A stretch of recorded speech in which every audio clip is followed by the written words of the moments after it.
Hi there, and welcome back to Chapter 5, Lecture number 52.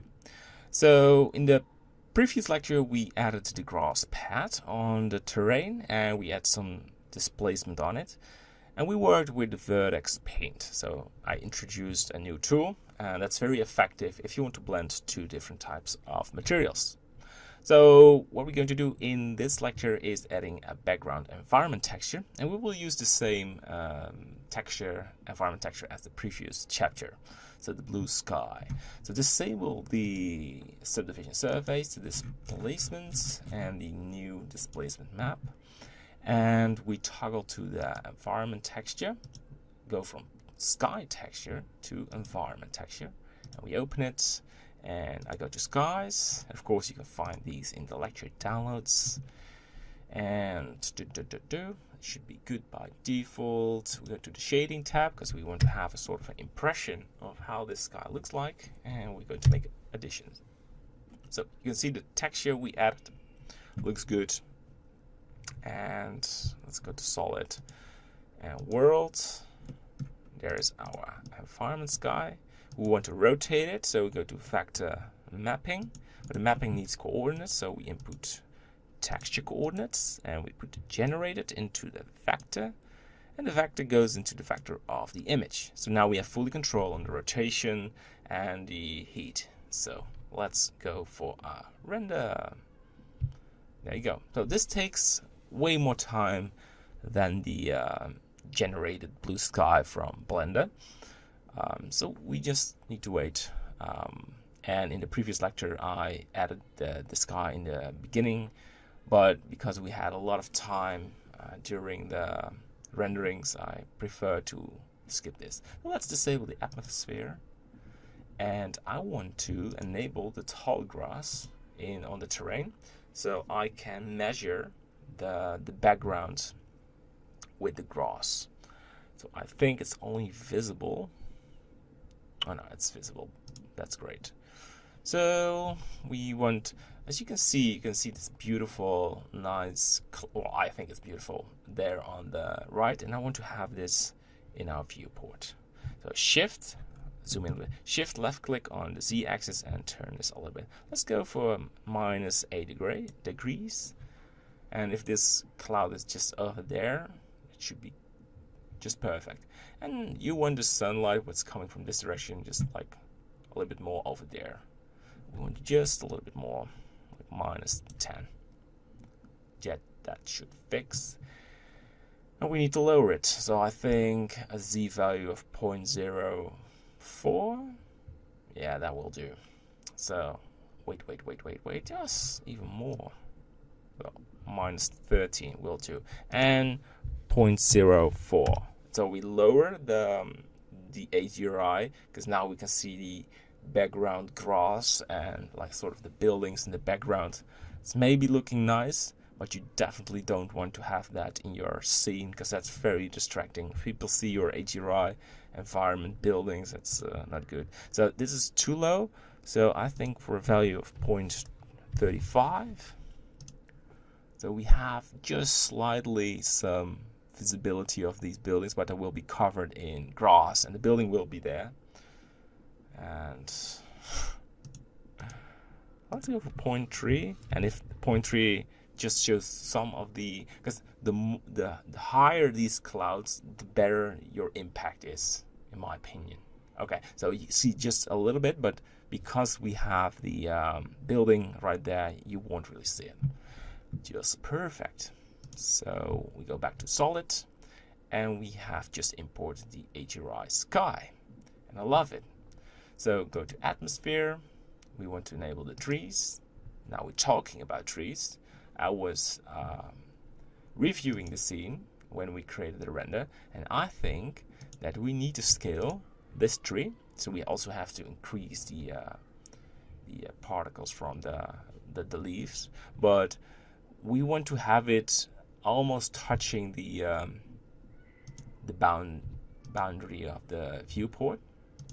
Same for this tree, to work a little bit on the composition. This tree as well, but as mentioned, we need to Great. So left click on the tree, go to twig A, and you want to have like 2.4. Let's see if you enable it.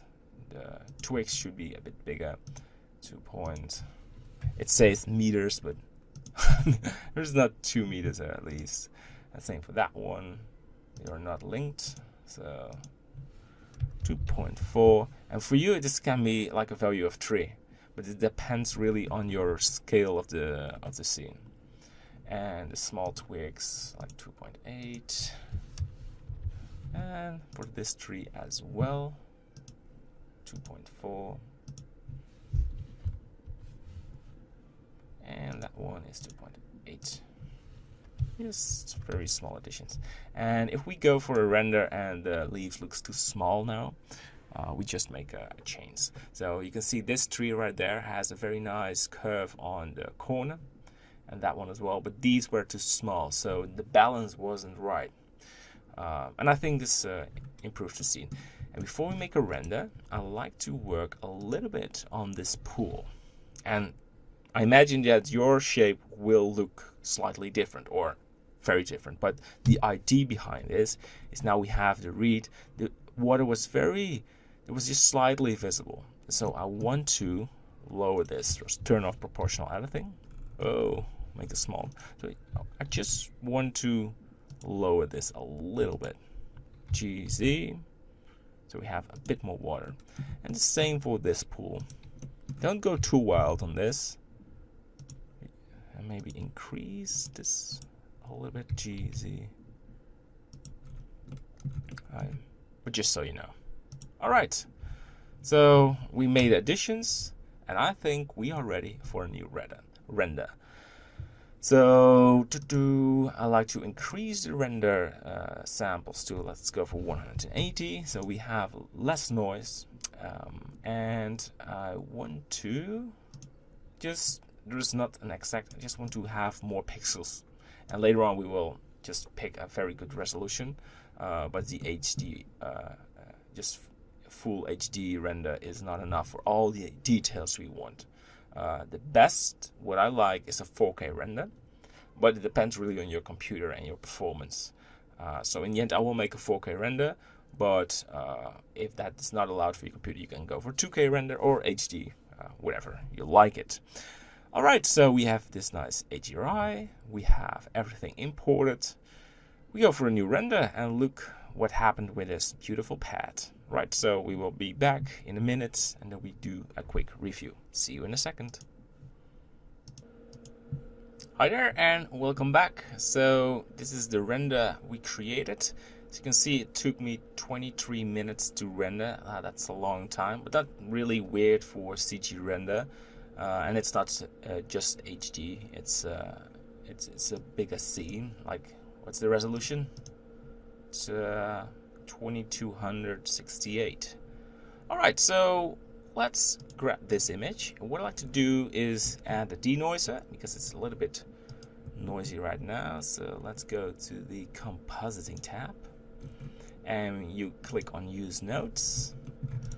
Left click on just the viewport and then click compositing because we want to add a filter to denoising. There you go, and you put the image right there. You want to have the denoising normal, and you want to have the denoising albedo, and together they will remove the noise from your scene. Look at that. That's a very crispy scene. So we're almost finished. And what I like to do is make just some fine tuning. And for example, I want to change a little bit on the ground where the trees are, and we're doing a little bit of color compositing, just slightly the improvements. And something I noticed is that I used a wrong UV map for the displacement map, so we can fix that right now. Let's go to the shading, left click on the terrain, and you go to the modify tab, and this should have the path. All right. So if we increase the, let's say, the viewport, the subdivision. Oh, it was still on 4, and it should be 3. I thought I'd lower that one, because 4 is way too much. That's definitely hitting the performance. So, and then we need to enable that one, and we take a quick look on how that works. Come on, you don't need all the time. Right. So it's now displaying the right displacement. Pretty good. And we disable if it speeds up a little bit. Just a little bit. There you go. And disable. Oh, not that button. Come on.